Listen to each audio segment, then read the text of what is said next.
HEC Montréal, ces lettres vous mèneront loin. La maîtrise S-Sciences en gestion de HEC Montréal vous offre la spécialisation gestion et innovation sociale. Justice sociale, gestion responsable, respect des limites écologiques, entrepreneuriat social. Conjuguez votre vie professionnelle et vos valeurs. Pour en savoir plus, venez nous rencontrer à la séance d'information MSC spécialisation gestion et innovation sociale le jeudi 13 février à 18h30. RSVP sur hec.ca/événements. Jusqu'où irez-vous?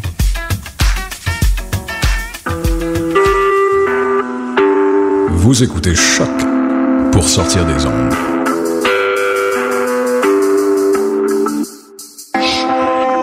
Podcast, musique, découverte. Sur choc.ca. Décidérez vous présente Spécial de lutte. Hulk Hogan qui Macho Man. Spécial de lutte. The Undertaker. Jacques-Héré Rougeau. Spécial de lutte. Tatonka. Spécial de lutte. À Décidérez. C'est maintenant. Je pensais que je serais plus capable de marcher jamais, en fait. Oh, est en onde! Hey, salut tout le monde, ça va? Ouais! Allô! Hey! Hey, c'est-tu assez craquant, ça, ce tune-là? Écoute. Hey, hein? J'ai réuni les 4 plus grands spécialistes de pornographie gay que j'ai pu trouver à Montréal. Oh, vous êtes tombé dans le piège! Oh. On va parler de porn gay pendant une heure. Comment allez-vous? Il y a d'abord à ma gauche Simon Lacroix. Salut, ça va, oui. Spécialiste de Choc FM maintenant, de Choc.ca, pardon. Ben, ça a l'air, je suis 3 fois cette semaine. Je sais pas ce qui arrive. Là, je suis en demande à Choc FM. Vraiment. Je sais pas ce que ça veut dire quand t'es en demande à Choc FM, là. Ça promet. C'est-tu mieux que de pas être en demande? C'est ça la question. La question, la sempiternelle question. Mais de toute façon, à date, qu'est-ce qui est le plus fun en tête au mystérieux pis ici? Ben là, je sais pas, ça fait une minute, c'est commencé. Quand on demandait à la fin. Ben non, mais je salue les mystérieux, hein, qui m'ont donné le privilège d'interviewer François Pérusse avec eux, mais ça reste que c'est un bien moins bon show que Décidérez quand même. Puis on va avoir de l'émission. Puis, bon, non, ils nous écoutent pas, ils sauront pas. Sinon, ben, t'es allé aussi à Pute de lutte cette semaine, c'est exact? Ben oui. Puis ben, de l'animateur de Pute de lutte, Jean-Michel Berthiaume, sera des nôtres. Il m'a averti qu'il va être 10-15 minutes en retard. Puis il a écrit sur Facebook qu'il allait avoir un masque de lutteur. Oh. Alors, je sais pas si c'est exact, mais bon, en tout cas.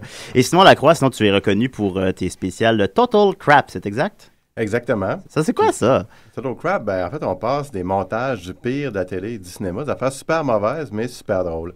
Oui. Là, d'ailleurs, on en a un ce soir. Ben oui, Convergence. Je suis venu ici pour faire la plug quand même. Absolument. Non, c'est correct. Mais c'est ça, on en a un ce soir qui est un spécial lutte aussi. OK. Non, je sais de quoi à plugger maintenant, moi aussi, je viendrais à Choc, là, c'est sûr. non, allez voir ça pour de vrai. Je suis allé voir Total Crap. 22 personnes. À peu près, ouais, ben c'est ça. Je suis allé à voir Total Crap moi-même quelques fois, puis ça vaut largement le détour. Vous savez qu'on se pogne des billets? Ben, il en reste encore un peu au Club Soda, puis sinon sur le site internet du Club Soda, parce que dans les autres points de vente, on est allé ramasser les billets. OK. Ah, t'as ramassé les billets. Puis nous, ben, tu fais un spécial lutte ce soir, puis on fait un spécial lutte, fait que je me suis dit que tu serais un invité de choix pour nous. Ben oui, ça fait plaisir d'être là. De choix Radio X. Sinon, ben, on a aussi avec nous Toto Lavigne, comment il va? Ça va très bien, Julien, et toi? Ah, c'est cool. Deuxième apparition à Décidérez, je crois. Oui. Toujours dans le contexte. Toujours. Spécial lutte. T'es un gars très unidimensionnel, c'est vraiment... Ouais, moi, je ne fais que ça dans la vie. Tu es le seul rescapé du spécial lutte de l'an passé. J'ai tout crissé ça au vidange, ce line-up de Marla. Là, j'ai un nouveau line-up. On repart à 9, à part toi, évidemment. Et t'es avec nous. Qu'est-ce que t'as-tu de quoi à plugger? C'est la grande première de ton nouveau show ce soir? Ce soir, et désolé Simon, ce n'est pas dans le but de faire compétition, bien sûr, à Total Crap, parce que je voulais y aller. Mais non, ce soir, c'est le grand retour de Titre Provisoire, mon émission culte sur les ondes de douteux.tv. Oui, ma grand-mère m'en parlait. La grand-mère. Grand-maman. On est pas mal toutes des émissions occultes, hein, dans le sens qu'on rejoint un public assez restreint. Assez restreint. bon. Mais c'est ça, alors c'est le grand retour ce soir dans un nouveau format, gros party. On a un band qui va être là au studio. Puis ensuite, on va faire le show à partir de 11h le soir. Une espèce de mix entre... À partir de 11h le soir? Ouais. C'est Toto After Dark. Eh boy. Non, tu veux voir ça. C'est une espèce de mix entre les late night shows américains à la Jay Leno, David Letterman et des émissions à sketch. Okay. Un peu rigolote. Et sinon, ben, dans le contexte du spécial lutte, je peux plugger le show que moi et Phil Perrier, on anime toujours sur Douteux.tv, qui s'appelle Viva la Lucha Libre, qui est notre show de lutte. Et là, on est associé avec la NCW, donc c'est très le fun. Oui? On aide la lutte locale. On présente juste des matchs de lutte locale et on reçoit des lutteurs de la NCW en studio avec nous. Des matchs de lutte locaux. Locaux, oui, c'est ça. Locaux. Ça se conjugue. Ah oui. Ça, il y a un jeu de Nintendo 64 de NCW. Oui. Moi, mes référents de lutte, je vous dis tout de suite, viennent des jeux de Super Nintendo et de Nintendo 64. Parce qu'il y a juste une personne qui a la cassette, puis c'est toi. C'est ça. C'est la golden cassette rare. Ça nous rajeunit pas. Absolument. Et on a avec nous Mathieu Charon. Qu'est-ce que tu fais à part me ressembler physiquement? Hey, je fais bien des choses, hein. Ben, un matin, je me suis levé. On n'a plus le temps, Mathieu. Alors, on va continuer. On est très content de t'avoir parmi nous et Jean-Michel va joindre à nous encore une fois tantôt. J'ai cherché des nouvelles brèves de lutte. La seule que j'avais trouvée, c'est une nouvelle sur qu'il allait faire un spécial de lutte des pierres à feu.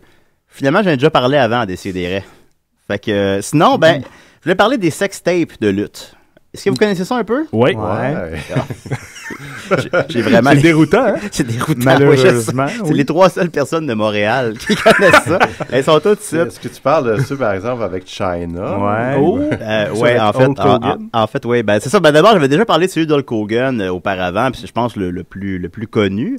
Mais il y en a d'autres. J'ai googlé voir Wrestlers Famous Sex Tape. Et je sais pas si vous connaissez les sex tapes de Gorgeous George. Pardon? Hein?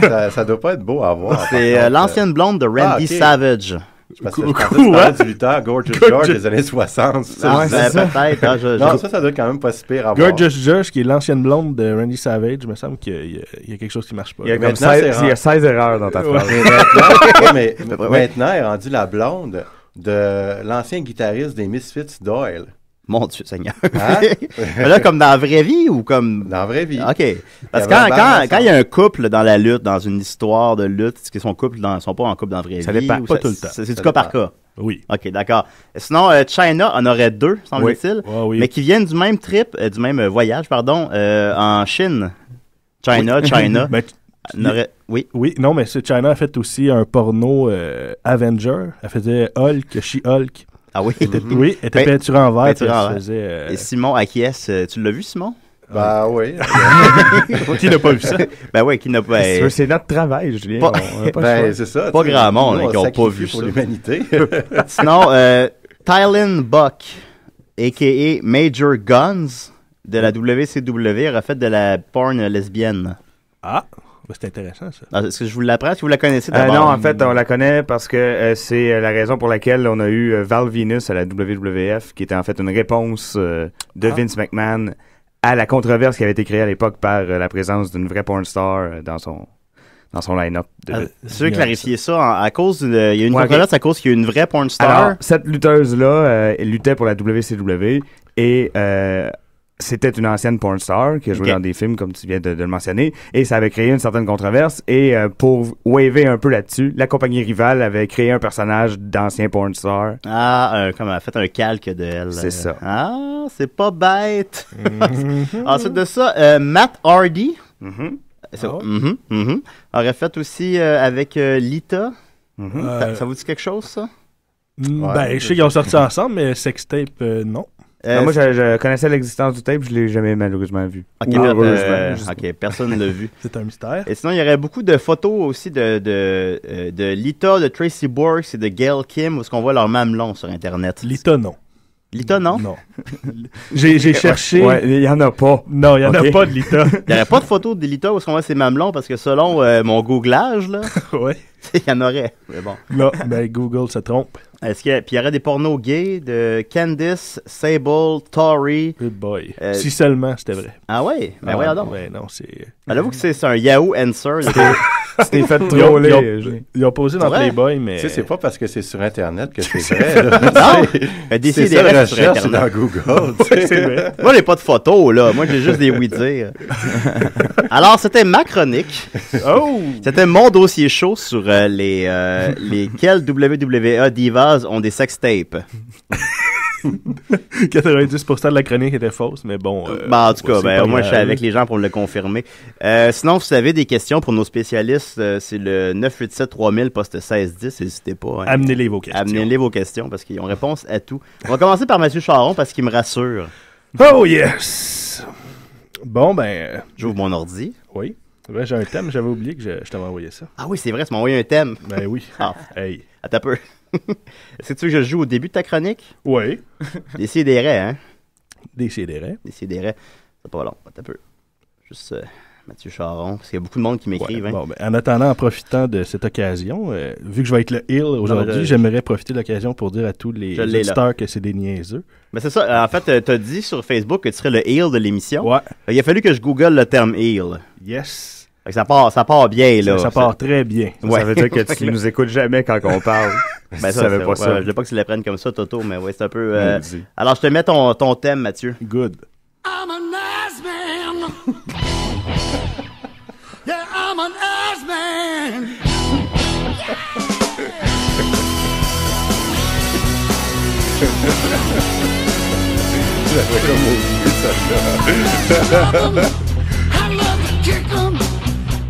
C'est parce que nous, on le vit avec la danse.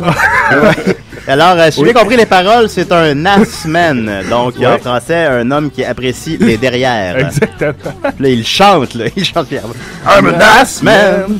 Yeah! Le sempiternel débat, hein. Est-ce qu'on aime mieux les fesses ou les seins? Ah, attends un peu, on a un appel. Bon, ça y est, toujours pendant ma chronique. Ben, vu que t'as pas commencé ta chronique encore, tu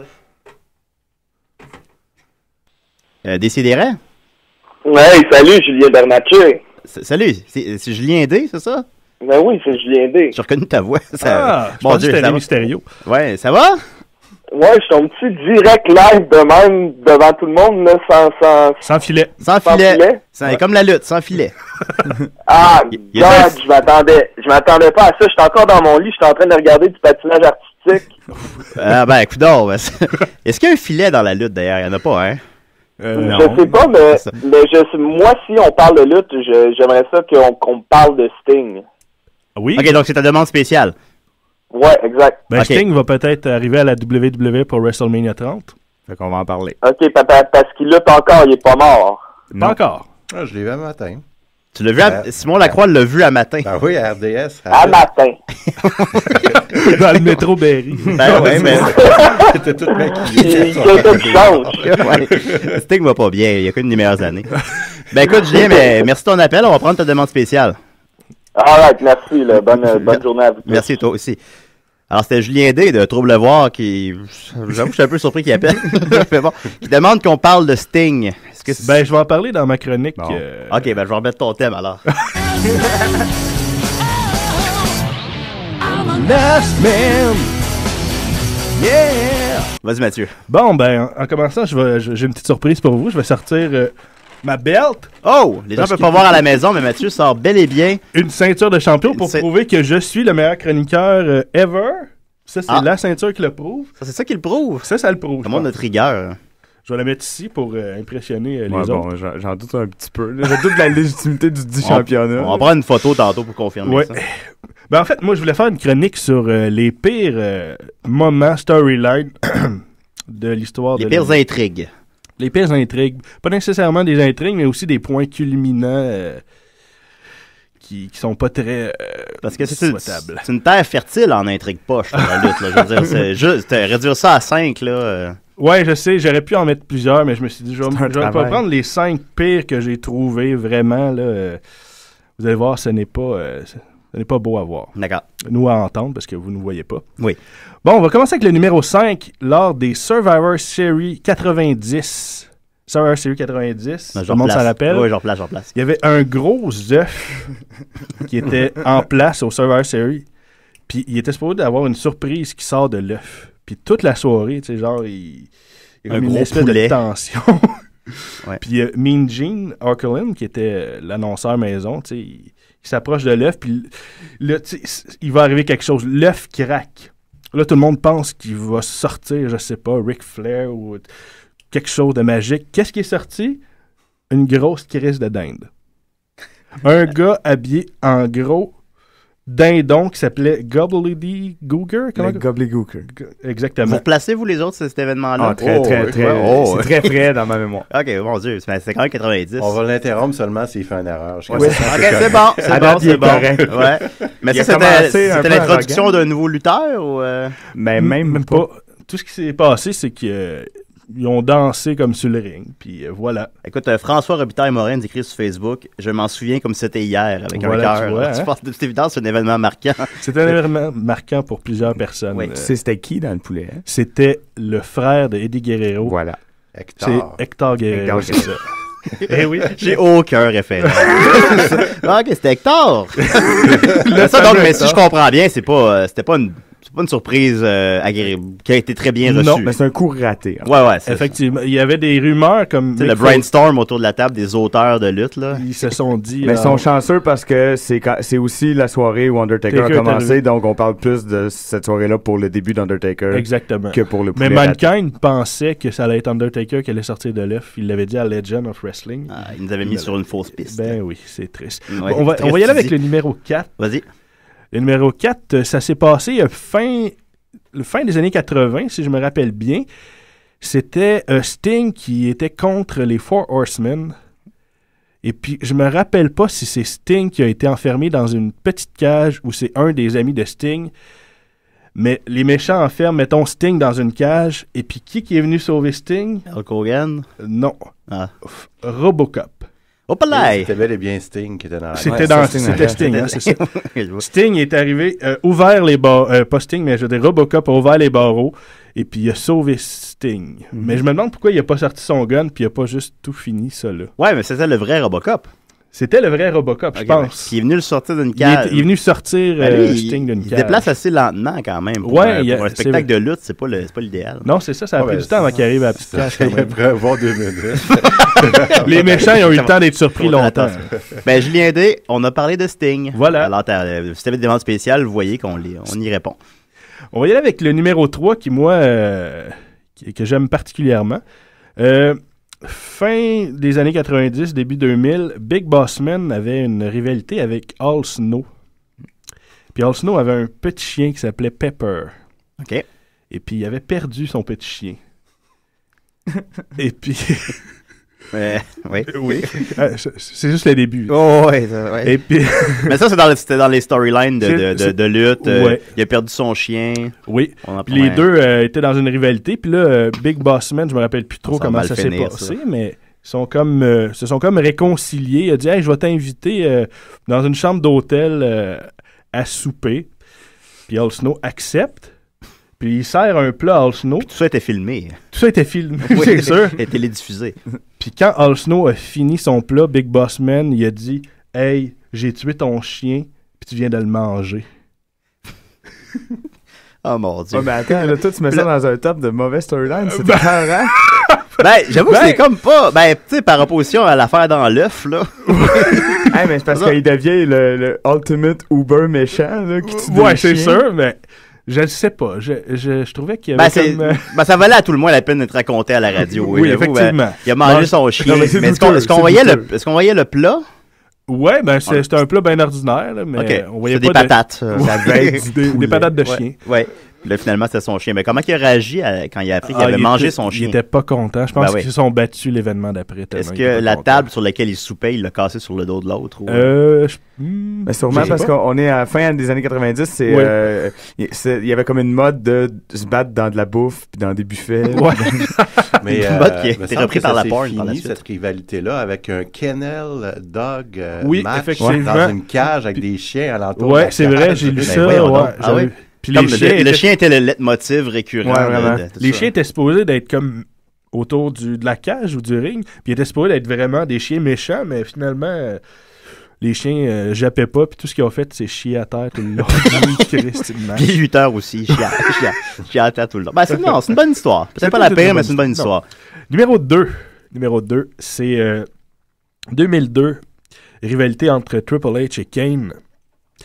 Kane, l'acteur de See No Evil.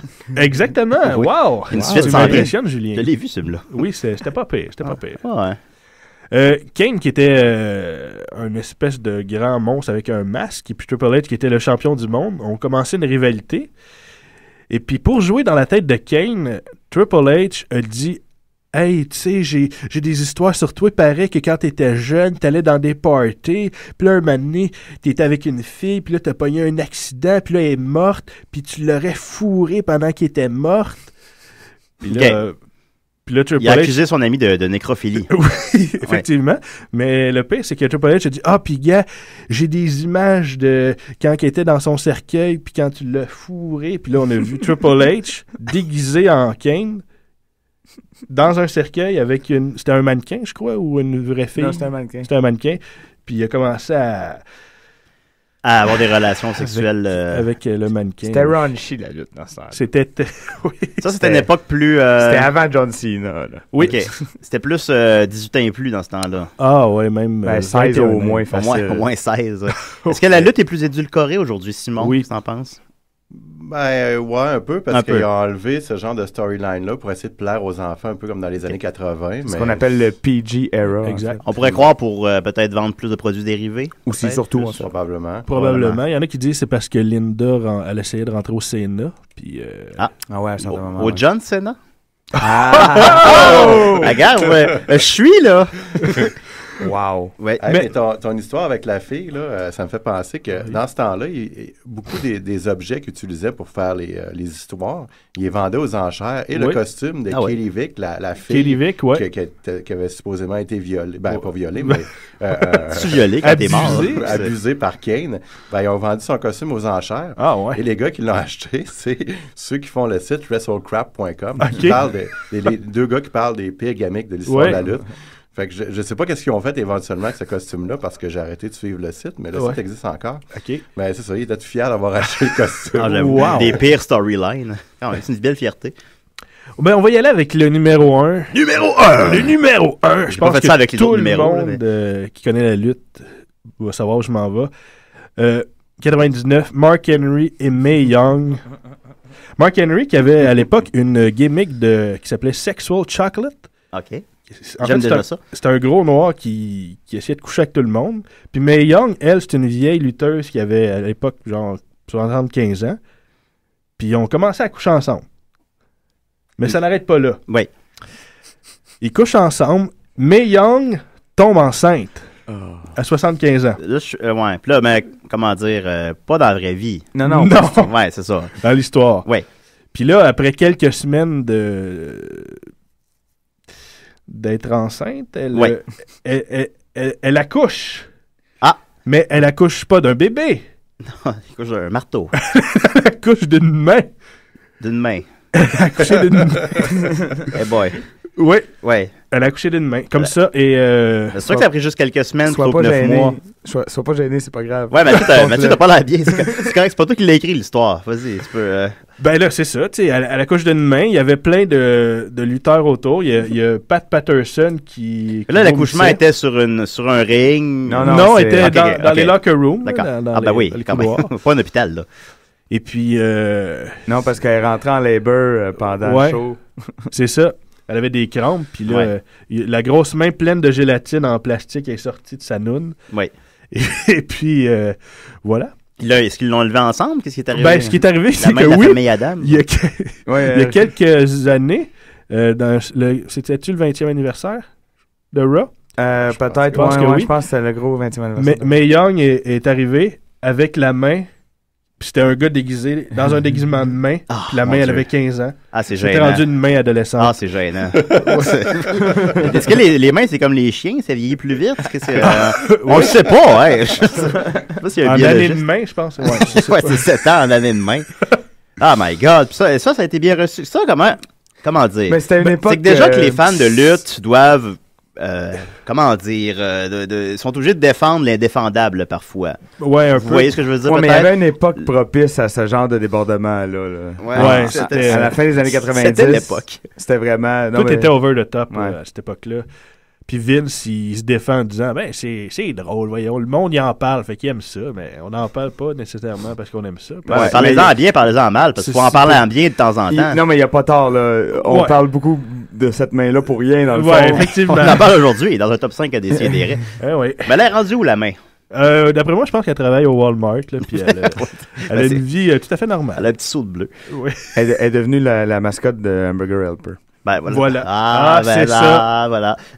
On est très contents. Mathieu, merci beaucoup. Ben, fait plaisir. Écoute, N'oubliez pas que je suis encore champion. Hein. Personne ne peut je contester. Je doute encore de la légitimité du championnat. On va continuer en musique, mais écoutez, on improvise. J'avais des tunes que, comme je jouerais d'habitude, là, des tunes de indie rock, là, tout ça. Mais là, je me suis dit, dans le fond, ça n'a pas rapport, ça marche pas. Là. Faut mettre une tune de lutte. Avez-vous des suggestions? Oui. Ok, vas-y. Tu pourrais mettre You Start the Fire, une tune de Bret Hart. C'est une tune, là, tu sais, j'aimais ça, là, Assman, là, une tune de même. Là. Ben, Start the Fire, c'était quand même... Ok. Un instant, on a un appel. You Start the Fire in me. Il y a celle-là d'Hulk Hogan, c'est Real American. C'est Hulk Hogan qui appelle. Il y a celle-là aussi. Décideret? Oui, c'est Murphy. Hey Murphy, ça va? What's up? Ben ouais, toi? Pas bien. J'appelle pour ma chronique. Ah, ok. ok, Là, je vous écoutais pas, fait que je m'en fous, ça fait partie du storyline. Oh shit. Ça fait partie du storyline que tu nous écoutais pas. T'es une intervention. T'es le heel, c'est ça? J'ai appris ce terme-là. Exactement, je suis le heel. Hey, on est deux, yes. Deux heels. Écoute, je vais faire ça rapide. Est-ce que je peux faire ma chronique ou vous allez ouais. la tune de Bret Hart? Parce que c'est pas vrai, je vous écoutais pour vrai. Ben oui, non, vas-y, fais ta chronique. Alright, je fais ça très rapidement. Écoute, on sait que la WWE a annoncé qu'elle allait avoir le WWE Universe, chose que j'attends impatiemment ou pas, je sais pas encore. Mais en attendant, parce que ça viendra pas au Canada tout de suite, moi, mon Xbox 360, il est 100% lutte. Je joue à la lutte et je visionne de la lutte 24 heures sur 24. Et j'ai préparé un petit Tumblr des meilleurs channels YouTube auxquels moi je suis abonné, puis les gens pourront s'abonner pour aller voir. C'est plein d'archives. Notamment, je vais commencer tout de suite. Le numéro 1, c'est KB2 Masses. Puis ça, je vais t'envoyer le lien après. Tu iras le poster sur la page. KB2 Masses, c'est des Monday Nitro, Raw is War, ECW, toutes 1998-99.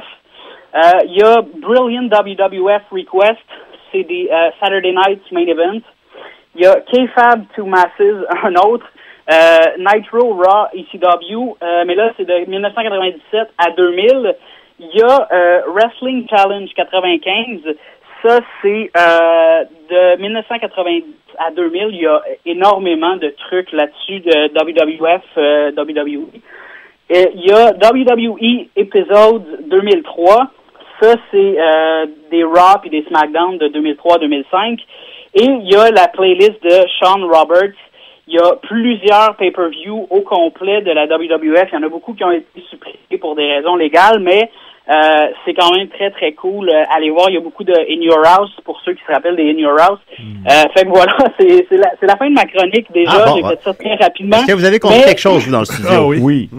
J'ai même pris des notes. Oh, Toto a pris des notes. OK. Oh. Quand même. Fait que ça c'est des liens pour écouter ça.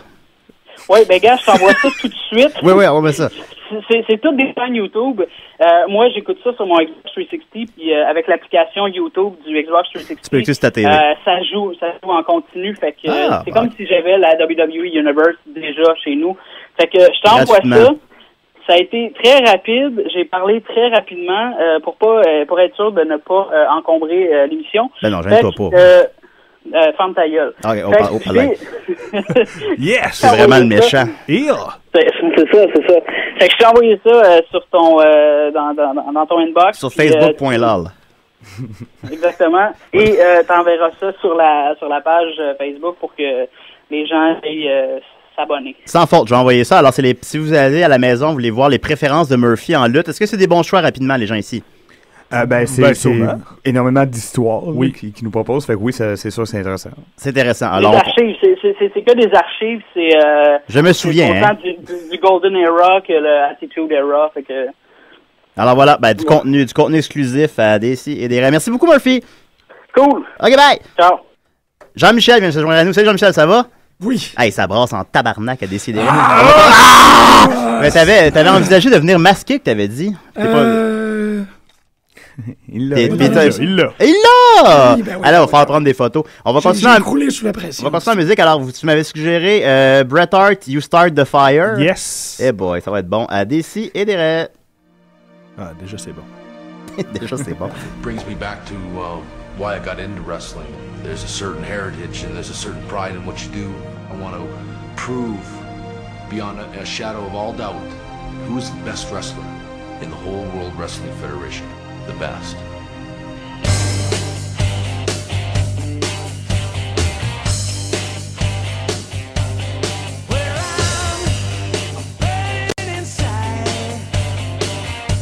With a soul that's on fire, maybe too hot to the touch, but baby, feel my desire.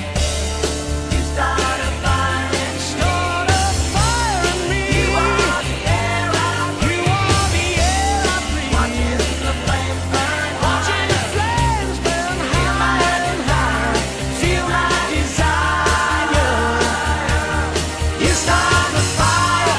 You turn the key and drive the flames high. We're driving too close to the sun, baby, and I'm dripping with desire. You start a fire in me. You start a fire in me. You are the air I breathe. You are the air I breathe. Watching the flames burn higher and higher. Feel my desire. Feel my desire. You start the fire. Start a fire in me. You are the air I breathe. Watching the flames burn higher and higher. Feel my desire. You start the fire.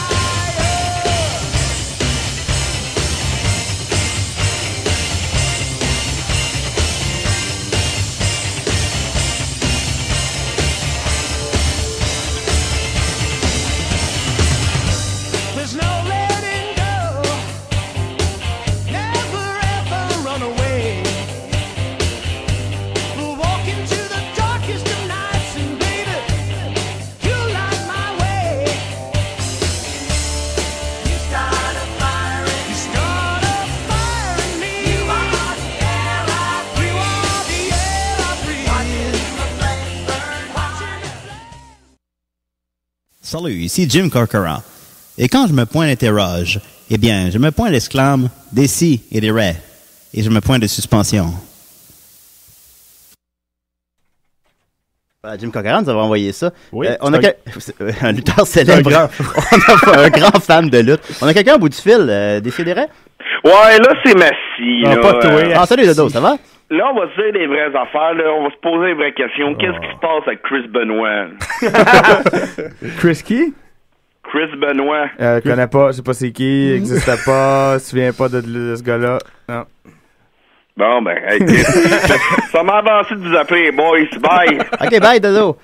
C'était Dominique avec les vraies questions. C'est ici qu'on les a. Jean-Michel, les auditeurs peuvent pas voir, mais t'as bel et bien, on va prendre une photo tantôt, t'as bel et bien un masque de lutte présentement. Oui, j'ai croulé sous la pression. C'est quand même très important de dress for the occasion. Le personnage. Je suis entouré de mâles. Tu sais, Toto, il a mis ses cut-offs. Pas n'importe quoi, là. Ben ouais, effectivement, non, il n'y a pas... Le cash dress for the occasion, c'est comme Steve Austin. Exactement. Je veux pas alimenter des préjugés, mais pas beaucoup de filles ont répondu à l'appel de mes spécialistes de lutte. C'est vrai, hein? Je dois admettre. Oh, malheureux, j'avais Claudia Maréchal, que je salue, qui était invitée, mais finalement, elle m'a dit, j'aimerais ça parler de roller derby. Puis, ça va être pour une autre émission. Oui, très, très intéressant, bien sûr, mais c'est pas tout à fait dans le sujet. Ça sera pour le spécial roller derby. Ouais. Ben, pour vrai, en plus, je magasine ça, ben, j'ai trouvé une deuxième spécialiste de roller derby et qui n'aime pas ça. Jean-Michel, t'as une chronique pour nous? Non, mais pendant que tu es sur l'aspect féminin de la lutte professionnelle, j'ai eu connaissance d'un cercle de tricoteuses montréalaises. C'est, je pense, 8 ou 10 filles qui se rejoignent pour les pay-per-view et qui tricotent en écoutant le match. Un peu comme les tricoteuses de la guillotine de la Révolution française, sauf que c'est des leg drops et des power drivers. Très intéressant. Oui, quand même. Jean-Michel Berthiaume, tu animes la pute de lutte, c'est exact, sur les ondes de chocfm.ca.lol. .jp. Tous les mardis au milieu de la nuit, c'est ça? Oui, le mardi, 11h le matin, je co-anime avec Costin Greg, 12 pouces de bonheur, Grégory Turgeon. Oui, c'est quand même assez opportun de venir parler de lutte, parce qu'on parle de lutte à tous les semaines, mais aussi parce que Peu de lutte, c'est un projet qui est parti quand je me suis réinscrit à l'UQAM. Je me suis inscrit au doctorat en sémiologie, puis mon projet de thèse, c'était d'établir la sémiologie de la lutte professionnelle. Et malheureusement, ça n'a pas fonctionné, mais ça a laissé comme legs une très belle émission. Je me suis retrouvé aussi à avoir lu Le monde où l'on catch de Roland Barthes, à peu près. Où l'on catch, je la catch. Oui, tu la catches, c'est ça. Ouais. C'était une double entendue. Tout à fait. J'ai lu comme 117 fois, puis je me retrouve à vraiment... C'est tout. Ouais, mais c'est un 8 pages, mais c'est absolument fascinant. Puis j'essaie de le plugger tout le temps. Il y a un texte savant écrit par Roland Barthes, le grand sadomasochiste, tripeux de punition, sémiologue linguiste et ainsi de suite, qui a travaillé pour un moment très, très précis sur la lutte et aussi sur la DS, l'espèce d'automobile française que tout le monde s'est arraché pendant une époque. Et on est sorti avec des choses très intéressantes à dire à propos de la lutte, notamment à travers la sémiotique. OK. Puis je me suis dit, fuck it, j'en ai en parler ici, parce que j'en parle assez souvent à mon émission. Est-ce que j'ai le droit? Non. Fuck, OK, bonne nuit. Ben, au revoir, tout le monde. Mais non, bien sûr que t'as le droit à la sémiotique de la... Bon, Oh, shit! Oh my God!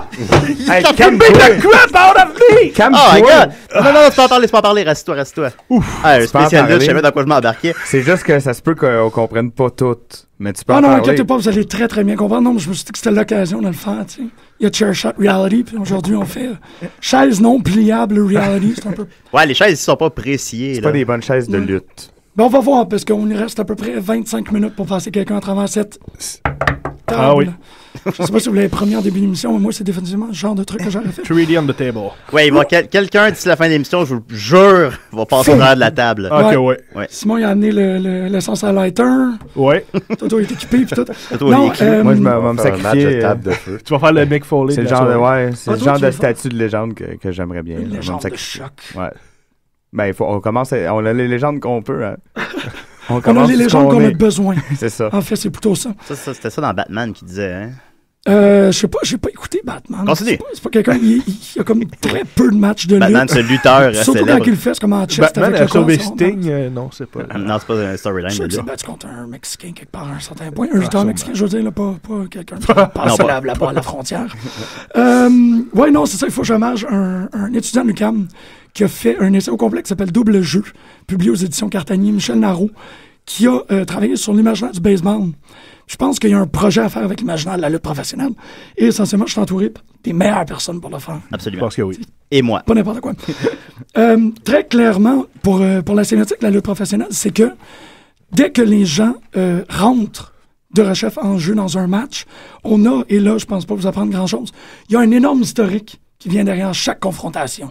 On essaye de raconter une histoire au grand complet à chaque combat. Oui. Essentiellement, toute cette histoire-là ne peut pas être étalée devant l'auditeur en temps réel. Ça peut pas être au complet. On essaie avec des vignettes, on revient. La semaine dernière, il a mis du vinaigre dans sa bouteille de colonoscopie ou whatever. Il a accouché d'une main. Il a accouché d'une main, exactement. Oui. On fait des brefs recaps. Il était dans un œuf. Mais on ne peut pas rapidement faire l'historique complet du personnage. Donc, on utilise des passes droits ou des shortstops, pas des shortstops, excusez, je pense encore des en termes de raccourcis. baseball, des raccourcis, pour raconter l'histoire du personnage qui va se battre contre le personnage dans l'arène. Notamment à travers le costume, la musique, et j'argumenterai le Titantron.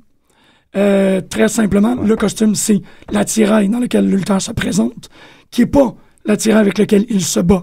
Parce que normalement, on rentre avec un manteau, un char, une femme, un char, oui. Ouais, okay. Ou dans le cas de Stone Cold, un 4 roues. Mais c'est la parole. Ça prend un permis pour ça. On envoie un message d'emblée avec comment on se présente. Exactement. Donc, c'est pas le même attirail que dans lequel on lutte. Non, parce que là, on se retrouve en bobette. Oui. Fait qu'il y a comme toute une construction autour. Dis de même. On se présente comme personnage, puis là, tu dis, ben, il est en cuir. Puis là, je prends l'exemple de Stone Cold parce qu'il est vraiment, il est parfaitement fait. T'as cette référence biblique dans son dos, t'as un squelette, un crâne, t'as sa jambière qui fait que c'est le Bionic Redneck. Tout est présent dans le costume du personnage pour exprimer le personnage. Fait que là, c'est vraiment un raccourci scénaristique. On dit, tout ce que t'as à savoir sur Stone Cold, il va rentrer, il va tituber un peu, finger, bière, Je l'ai. En d'autres mots, ça s'adresse à moi, ça s'adresse aux néophytes. Ça s'adresse moi, lui, je le connais pas, il rentre, puis je sais c'est qui ce gars-là avec son 4 roues et sa bière. Tu le connais déjà un petit peu après qu'il soit rentré. Tu sais par comment il agissait, tu sais s'il est un gentil ou un méchant, juste par son entrée, sa façon de se présenter. Mais tu dis ça, Julien, mais c'est aussi un terme qui informe l'auditeur éduqué. Quand un personnage rentre avec un changement de costume, on est immédiatement mis dans un procédé de sémiose. Donc, la sémiotique telle que Charles Sanders Peirce la détermine, c'est l'analyse de quelque chose qui prend la place de quelque chose d'autre. Oui. C'est super vague, mais le manteau de cuirette de Stone Cold prend la place ou représente son identité de rebelle. On la catch tout de suite, celle-là. Toutes ces choses-là sont immensément sémiotisables et permettent qu'on est capable de raconter une histoire en 3 minutes. Ce que je disais par rapport à la personne éduquée, c'est par exemple, moi, un exemple que j'aime beaucoup citer, c'est le lendemain du Montreal Screwjob, ou du moins dans le 3 mois qui a suivi, ce moment à Montréal est très important, où Shawn Michaels a trahi Bret Hart pour sa ceinture. On connaît, de par les potins, l'histoire que Shawn Michaels a eu à se tourner vers le Christ pour la rédemption de ses mauvaises actions. Et un bon sémiologue, un bon sémioticien, ou n'importe qui porte attention, réalise que le costume de Shawn Michaels, à partir de ce moment-là, a commencé à de plus en plus arborer la croix. On commence à voir l'omniprésence de la croix chrétienne. Ouais, puis tous ces mouvements d'entrée ont changé aussi. Oui, c'est ça. Il ne faisait plus de thrusting, il n'y avait plus... Même carrément, il se jette à genoux et prie au milieu de l'allée avant de se lever, de continuer sa marche vers le ring. Donc, cette action-là devient un signe de la rédemption de Shawn Michaels qui vient après le Montreal Screwjob. J'argumente qu'il y a énormément de sémiotiques utilisées en lutte professionnelle pour faire passer en très peu de temps le maximum d'informations sur un lutteur. Ouais. Puis ça devient très intéressant parce que tu peux commencer à regarder les changements de coupe de cheveux. Le fait que, par exemple, Dustin Reynolds, Goldust, n'a pas changé en 20 ans. Il n'a pas changé d'identité, il est resté Goldust. Et ça, malgré le fait qu'on est toujours en train de faire des changements d'identité, ça nous permet de voir que Goldust est un personnage qui n'est pas périmé. Il est intemporel. C'est ça fonctionne tout autant pendant l'Attitude Era que ça fonctionne... L'Attitude Era, que ça fonctionne à notre époque actuelle avec Lady Gaga et Nicki Minaj. Pardonnez-moi. Donc, je crois qu'avec l'utilisation de l'outil extrêmement académique de la sémiotique, on est capable d'aller soutirer le maximum. Et j'ai l'impression qu'on va continuer à en parler tout au long de l'émission. Donc, je vais couper ce cours, mais je vais continuer à intervenir avec Donc, c'est des gens qui ont maîtrisé l'art de raconter une histoire très, très rapidement avec peu d'éléments. Oui. Et quelqu'un qui est éduqué à être capable de déchiffrer ces éléments-là, est capable de comprendre des trucs extra-textuels dans la lutte. On est capable de dire... C'est plus riche qu'il n'en paraît. Ah là, oui, exactement. Parce qu'il y a une grande intelligence dans la façon de raconter une histoire en lutte professionnelle. Juste qu'elle n'est pas, malheureusement, mise de l'avant ni décortiquée. Pas systématiquement. Non, et elle ne devrait pas l'être décortiquée aussi en même temps. Ça fait que je me mets aussi dans un suppose... C'est subliminal. Ouais, et elle devrait rester de cette manière-là. J'encourage les gants. J'encourage les gants. On jette les gants. C'est mieux de la lutte, mais pas à le faire en même temps parce que c'est tellement quelque chose qu'on est supposé de vivre instinctivement. Ouais. Fait que je t'en parle les deux. Analysez pas trop, enlevez pas la barbe du Père Noël. Là. Exactement. Fais juste le prendre pour Conservez le masque quand on fait des chroniques. Conservez le masque. Ben merci beaucoup Jean-Michel. Écoute, j'ai rien compris. J'adorais ça. C'était très bon. Non, c'est pas vrai. C'est pire que ça. C'est pas vrai. C'est pas vrai. Dans le sens que je suis niaiseux dans ce sens-là, comme c'est ça mon personnage animateur. C'est les références qui font pas. C'est ça. Ok, c'était Bart là. Ouais, c'est ça. C'était Bart. Bart Simpson. Montreal Screwjob, peut-être que c'est pas c'est quoi. Google. Montreal Screwjob. Oh mon Dieu Seigneur. J'aurais pas dû aller voir ça. Merci beaucoup. On continue avec Toto? Oui. Vas-y Toto. On jouera pas de tonne, rien. On va manquer de temps. Ah non, je suis là. J'ai pas de temps. En fait, je te prends au bon. Jean-Michel, ça a un peu rapport Prends-moi, à ce que Toto. j'avais à dire. Je te prends. Allez, prends-moi. Allez. Je suis une salope. J'adore ça. Oui. Et voilà. Alors, non, mais en fait, moi, je voulais parler d'intellectualisation de la lutte. Je trouve que c'est important. Je trouve que tu viens de le faire de façon assez hallucinante. Mais je trouve que c'est important. Ça brise le mythe du fan épais. Là. Moi, je suis tanné de me faire dire... moi, je me suis déjà fait annoncer, pour vrai, assez récemment, par un gars, que la lutte s'était arrangée. Il voulait me le dire. Ouais, ça, c'est tellement un cliché que je voulais même pas l'amener à l'émission. C'était important de m'annoncer ça parce qu'il pensait que je passais à côté de quelque chose. Est-ce que tu te rends compte que ta vie est un mensonge? Puis moi, je l'ai niaisé. Bon, il y a quoi, là? J'ai fait Ben non, ça se peut pas. Puis là, j'ai fait comme s'il avait détruit mon monde. C'est très drôle. Mais donc oui, c'est ça. Je trouve que c'est important de briser ce mythe-là. Puis je pense qu'on le fait en ce moment en parlant relativement intelligemment de la lutte. Moi, évidemment, je suis pas aussi érudit là. Moi, bon, je sais pas vraiment lire. Érudit on est chanceux si je réussis à m'habiller en me levant le matin. Si je mets des chemises pas de manches, parce que c'est juste plus facile. Oui, c'est ça. Ouais, tout simplement. Le trou est plus gros. C'est pour ça que tes souliers aussi avec des velcro. Oui, c'est ça, souliers à velcro, toujours plus efficace. Oui, pas moins de temps. Fait que, bon, je suis donc pas un érudit universitaire comme toi, mais quand même, j'ai été intellectualisé souvent la lutte dans ma vie. Puis, comme tu disais, c'est important de le faire, mais en même temps, c'est important aussi de le vivre de pas le faire quand on le vit. Non, c'est ça, parce que tu parles le spectacle. C'est important tu sais, moi, je me suis déjà laissé aller au point que faut que tu te calmes. Je me suis fâché pour vrai, là, après le méchant, tu sais, puis là, faut que je me calme. Parce que... Rumble, la finale de Royal Rumble. Ah, ben, au Rumble, j'étais en Dieu, furie. Rey Mysterio qui a eu il aurait dû mettre un heel à la fin, ça aurait été instantané, il aurait été haï encore. Parce que Rey Mysterio méritait pas ça. Non, c'est ça. Mais bon. Je suis correct avec Rey Mysterio. Mais non, un des co-animateurs de peu de lutte a pas dormi. Ouais, c'est ça. C'est trop. C'est que ça vient nous chercher à un point tel. Mais bon, je vais revenir sur les événements récents là, de la lutte. Mais avant, je veux dire, moi, en plus, j'ai intellectualisé la lutte dans avec un regard d'historien aussi. Moi, je suis, moi, c'est ça ma passion. Je te dirais que même la lutte en ce moment, je le sais qu'elle va être plus intéressante pour moi dans 10 ans.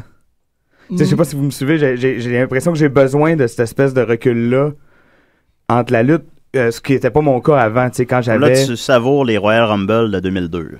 Ouais, genre, mais ça, si tu veux. Oui. Mais c'est sûr que je les écoutais aussi live, mais je te dirais que depuis, mettons, le cégep, je les vis moins live comme je les vivais avant, là, tu sais, moi, j'ai vécu longtemps la lutte au premier niveau, comme les jeunes, bon, de 10 à 15 ans, moi, je savais rien d'autre que ce qu'on me montrait, je ne connaissais pas, il n'y avait pas l'Internet et tout aussi, c'était moins facile de savoir rapidement qu'est-ce qui se passait backstage, là. Tu sais, on a été longtemps sans savoir, mettons, on parlait du Montreal Screwjob, c'était-tu vrai, c'était-tu pas vrai, bon, ça a pris des années avant qu'on sache exactement qu'est-ce qui s'est passé, tu sais. Puis il y a des gens qui disent encore à notre époque un documentaire qui est sorti il y a un mois. Uniquement sur le sujet. Ah ouais, puis on pourrait faire il y a des thèses qui se font sur absolument. Ben oui, sur c'est pas moi qui l'ai fait. Ça... Ah non, mais ça arrive. Oui. Il y a des thèmes. Disons que moi, un cours que j'aimerais beaucoup faire, c'est le cours d'historien de la lutte qui se donne au Minnesota, à l'Université du Minnesota. Ouais, il y a des historiens de la lutte. Il y a un musée, le musée international de la lutte professionnelle est au Minnesota. Quel âge a la lutte professionnelle? Telle qu'on la connaît, ça date de la fin du 19e siècle, lorsque les foires se sont sédentarisées. Bon. Et on a commencé à faire de la lutte fixe. Là. Avant c'était ambulant, c'était dans les cirques ambulants. Mais j'irais même jusqu'à argumenter que la lutte professionnelle date de l'Antiquité grecque. Ouais. Parce que quand tu lis Platon et tout son travail avec dans le banquet dans la République sur la catharsis théâtrale, puis t'écoutes un match de lutte, la lutte a plus à voir avec le théâtre grec que le TNM présentement. Puis quand on dit que c'est gay un peu la lutte, dans ce temps-là, c'était pas comme ça. Le Stone Cold de l'époque grecque était vraiment fameux. Ah, le Stone Cold, il n'y avait pas en 4 roues, lui. Là. Non, il arrivait en cheval. Mais j'écouterais ça. C'est ça, puis mais la lutte telle qu'on la connaît, donc, date à peu près je parle, mettons, d'aréna remplie avec un ring au milieu. Puis depuis quand est-elle télévisée, approximativement? Depuis l'existence de la télévision. Ah, littéralement? Ah, ouais. 1937 à Berlin. Il y avait ça. C'est les années 50. Ben ouais, en Amérique du Nord, c'est à la fin des années 40, en fait, là, qu'est apparu les premiers, puis là, après ça, Luthez est arrivé, a pris le film de Gilles Groux, la lutte, ça date de 1961, je pense. Ouais, à peu près. En tout cas, mes seuls référents, c'est ça, c'est Gilles Groux. Et érudit. À ma façon, érudit Kaya, à ma façon. Puis moi, ce que je voulais vous parler, c'était... Ouais, c'est ça. Comment moi, j'avais vécu, donc, l'Attitude Era, qui est probablement la période... disons la meilleure, c'est sûr que c'est dur à dire là. Puis on est un peu biaisé les gens de notre génération parce qu'on avait 14-15 ans. C'est ça, on a grandi dedans. Au moment de l'Attitude Era, on était donc extrêmement réceptifs à ce qui se passait, mais aussi c'est moi avec le recul, c'est une période que j'aime encore plus que quand j'étais dedans parce que évidemment l'historien de lutte en moi il est fourni là, c'est un peu en lien avec ce que Jean-Michel disait, tu le savourais sur le moment, puis là avec le recul. En fait c'est que je vis vraiment en même temps et consciemment, je vis la lutte de deux façons. Ouais. Quand j'y vais, tu sais, mettons, demain, je vais à Battle War au Faux Phone électrique. plugons de la lutte locale. On va se voir là-bas. Moi, c'est un produit que offre que j'aime beaucoup. Juste assez violent, juste assez trash, pas trop. Dirty Bucks Belmar. Dirty Bucks Belmar, qui est probablement le meilleur lutteur à Montréal en ce moment. Total. Je pense. Je seconde. Mais est-ce que c'est je vais me faire l'avocat du diable. Est-ce que c'est la version des pauvres un peu de la lutte télévisée? Est-ce que ça va c'est sûr que ça reste les ligues mineures, en ce sens qu'au niveau budget, au niveau production value, c'est pas le même show qu'au Centre Bell, c'est sûr que certain. Oui. Mais d'abord, moi, je dis, ça, c'est pas nécessairement une mauvaise chose. Non, puis en même Parce temps... que des fois, c'est le fun d'être juste, t'es dans la deuxième rangée, mais il y a deux rangées, puis t'es collé sur le ring. Puis t'es pas d'un bleacher, là, d'un blanc au Centre Bell à regarder de loin un produit que t'aurais peut-être mieux fait de rester chez vous puis regarder à la TV finalement. En d'autres mots, t'aurais plus de fun d'aller voir un petit groupe punk à 5$ au Fouf qu'aller voir Green Day au Centre Bell. Exactement. C'est ça, puis c'est la même dynamique. Moi, depuis que je commence à aller voir la lutte live, je réalise que peut-être 40 à 60% du show, c'est de crier après le lutteur. C'est pas toi, c'est quelqu'un. Toi, t'as pas de voix en plus. Okay. Ouais, c'est ça, moi je gueule pas. J'ai pas encore tout. Mais l'interaction avec la foule, tu sais, notamment le manager Mike Patterson des Tanks, il y a une présence scénique tellement immense que t'es à la TV, il y a juste comme la mère grecque d'un de mes amis qui crie après la télévision pendant qu'on écoutait la lutte. Avec sa salade. C'est ça, c'est comme la seule personne que je connais qui interagissait vraiment avec l'écran. Mais l'interaction... On fait plus depuis 50 ans. Comme tu dis, le band punk à 5$, tu vas aller dans le pit, tu vas possiblement te faire cracher dessus par le chanteur. C'est viscéral, ça fait partie de la proximité. Toto, il gueule après tout le monde. Je suis assez verbal. Il crie après les vieux monsieur dans la salle. Pis tout. Toto, oui. On se fait du fun entre nous autres aussi dans la foule. Surtout à Battle War, c'est la première fois que j'avais ça vraiment de façon aussi accentuée. Gueuler après du monde à Total Crap ce soir aussi. Moi, je gueule, absolument. Mon beau Toto, si tu pouvais une minute, puis c'est pas parce que ça m'intéresse pas, tu le sais. En fait, je voulais juste revenir vite sur ce qui se passe en ce moment à la WWE. Il y a beaucoup de controverses. En fait, la nouvelle génération se sent mal utilisée et a décidé de le dire. Ah oui. Comme dans la vraie vie, là. Le Yes Movement. Dans la vraie vie. Le Yes Movement, évidemment, avec CM Punk et Daniel Bryan en chef de file. Moi, je pense que le geste de CM Punk là, de démissionner en est un qui parle très fort au nom de sa génération. De dire... Vince McMahon ne peut pas continuer à mal utiliser ses nouveaux talents, à pousser des vieux dinosaures et à faire fi de ce que les fans veulent encore et encore. Rapidement, comment il utilise mal la nouvelle génération?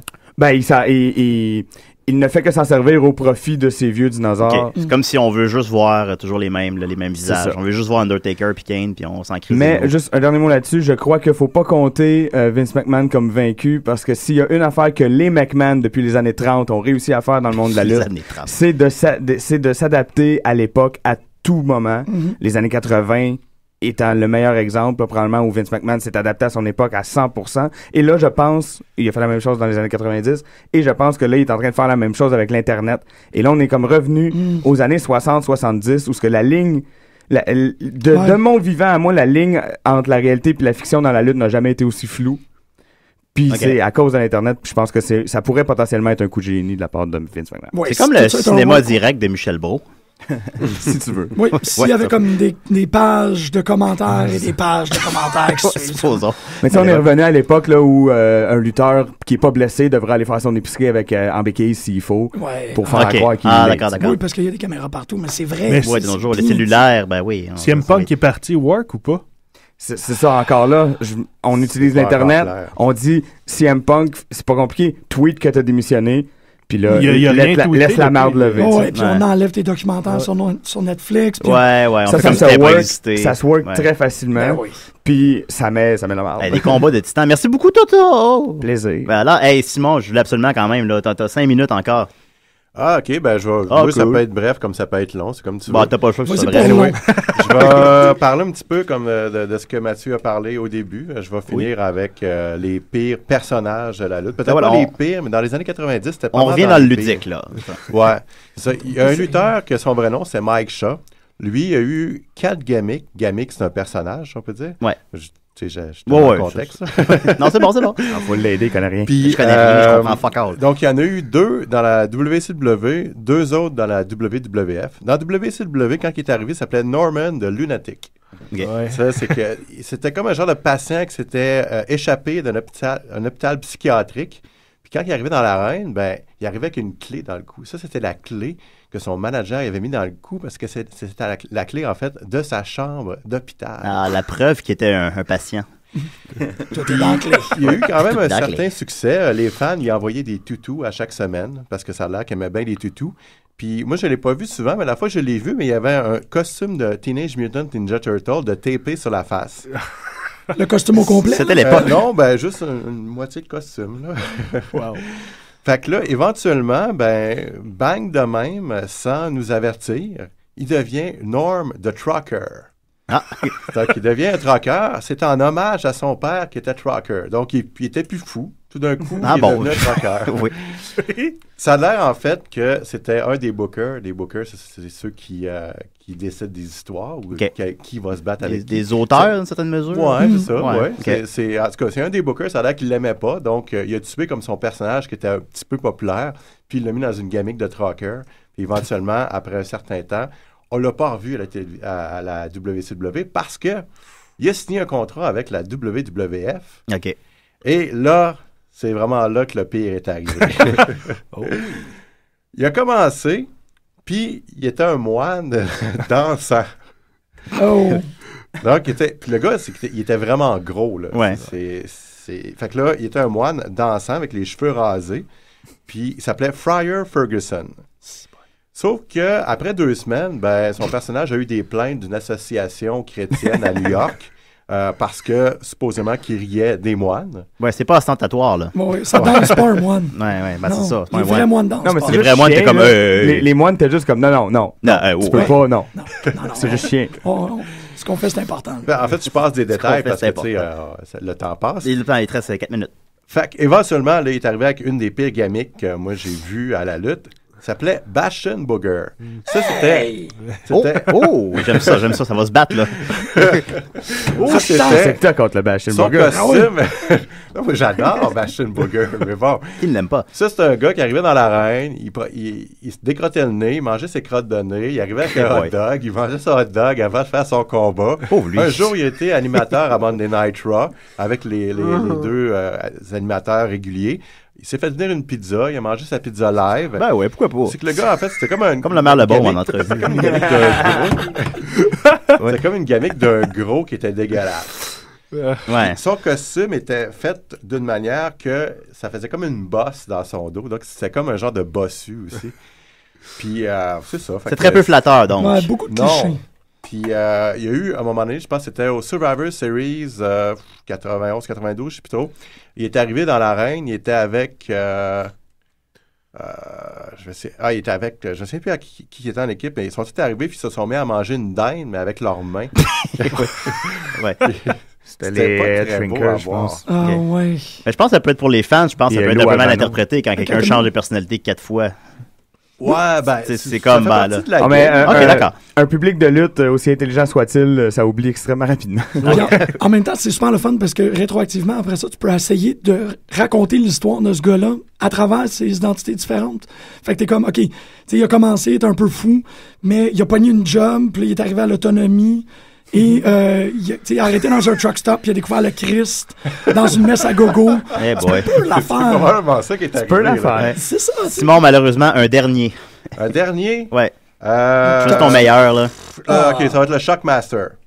Le Shockmaster, c'était avant, dans WWF, il avait été sous le nom de Tugboat et Typhoon. Puis là, à un moment donné, il a signé un contrat avec la WCW. Il était supposé être le partenaire de Sting et le British Bulldog. Donc, il allait le mettre Sting encore vraiment dans rien le main event. C'était comme un lutteur sur lequel il misait beaucoup.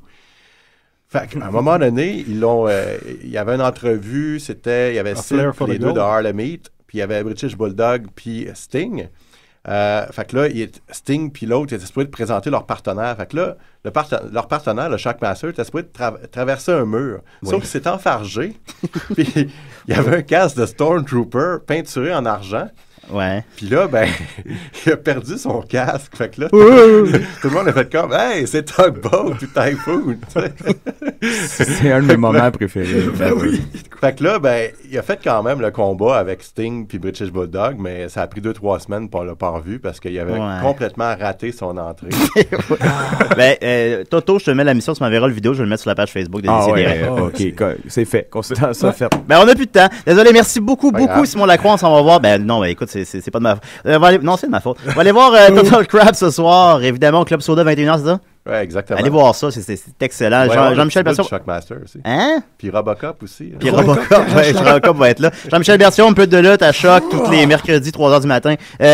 Mathieu Charon, on t'aime. Toto, à soir, 11h, Douteux.tv, ton émission. À 11h, puis vous venez, après Total Crap, là, vous venez au studio de Douteux.tv. On se revoit l'an prochain pour le prochain spécial lutte des Si et des Ré. Merci, bonsoir. C'est long. Je sais.